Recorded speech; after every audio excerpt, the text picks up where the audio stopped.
The Baldor BP53050 is a DC power supply used with the multi-axis Baldor Servo System.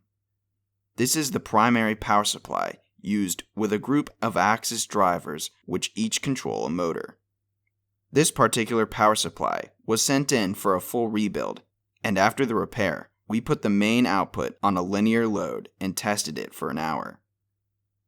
This particular power supply was out of a wire machine, which pulled wire from steel. This particular system controlled the motors that physically pulled the wire and stretched it out as it was being manufactured. ERD has worked on many motor control products used in the steel and wire manufacturing process, and most of the units arrive at ERD needing extensive rebuilds due to both dirt containing small bits of metal and, of course, the excessive heat found in that type of facility.